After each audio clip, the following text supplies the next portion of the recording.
नमस्कार प्यारे दोस्तों, कैसे हो? बढ़िया हो सारे। जितने भी क्लास 10th के स्टूडेंट हैं, जितने भी हमसे जुड़े हुए हैं, सभी को एक बार गुड इवनिंग। ठीक है, इवनिंग का ही टाइम हुआ है मेरे भाई। Good evening. और आज मैं आपके सामने कुछ क्वेश्चंस लेके आया हूं जो आपके 1 मार्क्स के होंगे, यानी कि आपके जितने भी ये प्रश्न होंगे, जितने भी क्वेश्चंस होंगे वो 1 नंबर में होंगे। और यहाँ से आपको 110% क्वेश्चन मिलेंगे। ऐसा नहीं है कि सर यहाँ से नहीं मिलेंगे, सारे के सारे आपको यहाँ से मिलेंगे। एक वीडियो चाहता तो बना देता, एक वीडियो के अंतर्गत हिस्ट्री के सारे क्वेश्चंस रख देता जो आते, लेकिन औचित्य वो नहीं है। हो सकता है आपकी बार थोड़ा पैटर्न चेंज हो, एग्जाम का भी एमसीक्यू का बेस बढ़ेगा। और एमसीक्यू का बेस बढ़ने से आपको वन लाइनर क्वेश्चन ज्यादा याद करने की जरूरत है, बहुत ज्यादा। तो इसीलिए मैंने अलग अलग वीडियो के पार्ट में अपलोड करूंगा और अलग अलग पार्ट में मैं आपको अलग अलग ही क्वेश्चन कराऊंगा। इस पार्ट में मैंने देखो सबसे पहले हिस्ट्री हिस्ट्री ही मैं वो करूंगा कंप्लीट। ठीक है, ध्यान रखना। तो हिस्ट्री में मैंने यहाँ पे 1 नंबर के कुछ क्वेश्चंस आपको दिए हैं। इन क्वेश्चंस को आप एक बार पढ़ लेना। हो सकता है आपने काफी बार इनको पढ़ भी लिया हो, लेकिन फिर भी यहाँ से ही आपके क्वेश्चन आएंगे। टाइम ना गवाते हुए सीधे क्वेश्चन पे पहुंचते हैं। ठीक है, देखो एक सेकंड ब्राइटनेस कर देना ठीक से। ठीक है, देख लेना जूम आउट तो नहीं है। देखो जैसे कि कुछ क्वेश्चन है, इंपोर्टेंट क्वेश्चन का रोल प्ले करते हैं। ये इंपोर्टेंट क्वेश्चन का रोल प्ले करेंगे। मैं आपको पढ़ के बता रहा हूं ये कहां से होगे, कैसे होगे, उसकी भी प्रोसेस मैं आपको सारी बताऊंगा। ठीक है, देखो क्वेश्चन नंबर फर्स्ट है, at which place Congress session of September 1920 held, यानी कि कांग्रेस का 1920 का जो कॉन्फ्रेंस हुई थी, ठीक है, जो सम्मेलन हुआ था, वो कहां पे हुआ था। और ये क्वेश्चन तो बहुत इंपॉर्टेंट है, एमसीक्यू में भी आता है और आपका मैथ वर्क में भी आता है। ठीक है, ध्यान रखना। और हर साल आता है, ये हर साल ये आता है, रिपीटेड है। इसका मतलब बहुत बहुत इंपॉर्टेंट क्वेश्चन है, बहुत बहुत इंपॉर्टेंट। ठीक है, रेड मार्कर है बस। उसके बाद अगर बात करें, who was the leader of peasant movement of Awadh. Awadh की अगर बात करें, अवध लखनऊ को बोला जाता था पहले, अवध लखनऊ को बोला जाता था। और अवध में पीजेंट मजदूरों को आंदोलन की शुरुआत किसने करी थी? तो इसको ये वन लाइनर है, वन लाइनर है। बताऊंगा इनके आंसर कहां मिलेंगे, मैं प्रोवाइड कराऊंगा, टेंशन ना लो। उसके बाद है, under which act the plantation worker of Assam were not permitted to leave the tea garden. ठीक है, ये कहां पे होता है, यानी कि आसाम के अंदर जो प्लांटेशन वर्कर एक्ट जो आया था, ठीक है, एक्ट ऑफ इमिग्रेशन एक्ट, इसके बारे में पढ़ना चैप्टर में मिलेगा आपको। अगर नहीं होगा तो मैं करा दूंगा, कराऊंगा सारी। अभी तो क्वेश्चंस पढ़ने, ये क्वेश्चन नहीं आपको करने, याद करने, बिल्कुल रट्टे मार दो। ठीक है, under which act the plantation worker of Assam, इसमें आएगा। ठीक है, आसाम कौन सा भाई? Inland immigration act. उसके बाद है, name the leader who founded Swaraj party. Swaraj party को किसने बनाया था? ठीक है, मोतीलाल नेहरू, चित्तरंजन दास। उसके बाद है, at which of the following place did Gandhi ji make salt out of sea water. Gandhi ji ने समुद्र का पानी को उबालकर कहां पे नमक कानून तोड़ा था? दांडी मार्च की थी। उसके बाद में, हु रोट हिंद स्वराज। हिंद स्वराज नामक पुस्तक किसने लिखी थी? गांधी जी ने लिखी थी। Which incident forced Gandhi ji to halt the non cooperation movement. Gandhi ji ने नॉन कॉर्पोरेशन मूवमेंट को स्थगित किया था, कहां किया था? ठीक है, ये भी ध्यान रखना है अपना। 5 फरवरी 1922 को किया था, चोरी चोरा कांड हुआ था उसके द्वारा। ठीक है, Who among the following led the civil disobedience movement in Peshawar. Peshawar में सिविल डिसोबीडियंस मूवमेंट को अग्रसर करने वाले कौन थे? खान अब्दुल गफ्फार खान, जिनको हम सीमांत गांधी भी बोलते हैं। ठीक, उसके बाद में है, who first created the image of Bharat माता। भारत माता की सबसे पहली जो डायग्राम था, जो पिक्चर थी, वो किसने बनाई थी? तो बंकिम चंद्र चट्टोपाध्याय ने बनाई थी। ठीक है, उसके बाद में, who was the leader of peasant in Gudem hill of Andhra Pradesh. Andhra Pradesh के अंदर पड़ती है गुडेम हिल। और यहां से एक आए थे बाबा रामचंद्र। बाबा रामचंद्र ने आंध्र प्रदेश की गुडेम हिल से पीजेंट जो मूवमेंट था उसको चलाया था। Which part reserved seats of Dalits in provincial and central legislative assembly। ठीक है, ये भी आपका मिलेगा। इसमें भी महात्मा गांधी इन्वॉल्व थे। Which political party formed within the Congress of argue for return to council elections, ये भी आपका मिलेगा।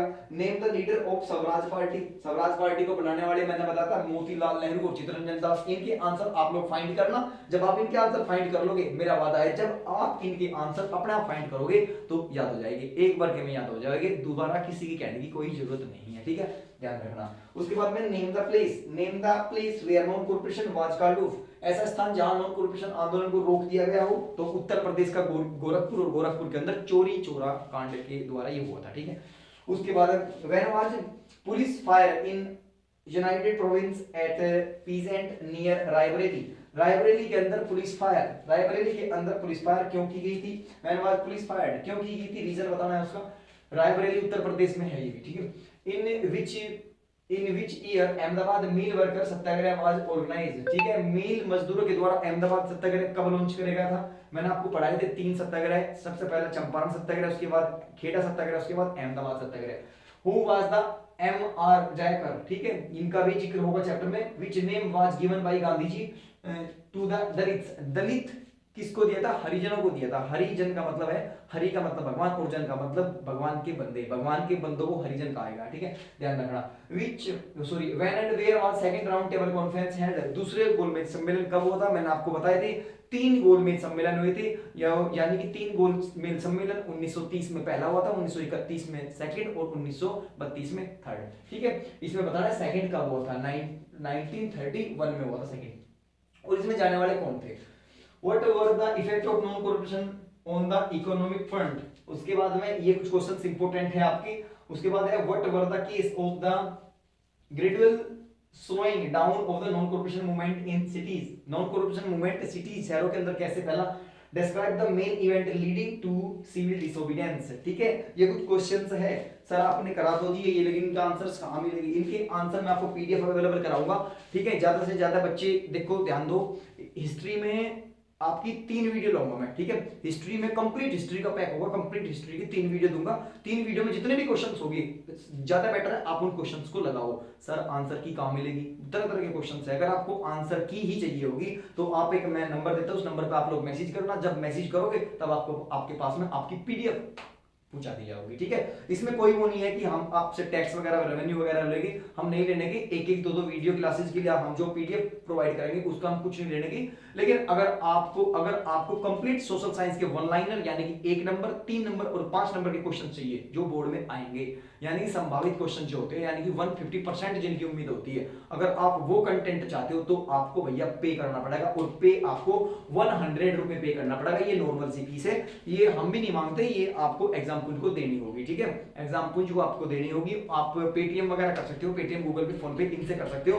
बाकी अगर आपको इंडिविजुअल वीडियो चाहिए तो इंडिविजुअल में हम आपको एक नंबर देंगे, आप वहां पे मैसेज वगैरह कर देना, आप हम आपको जो पीडीएफ है वो पीडीएफ अपलोड करा देंगे। ठीक है, जल्दी से जल्दी करा देंगे। देखो एकदम तो होता नहीं कि आपने मैसेज किया और हमने रिप्लाई दे दिया, ऐसा नहीं होने का। जब भी हमें टाइम मिलेगा हम आपको पीडीएफ प्रोवाइड करा देंगे।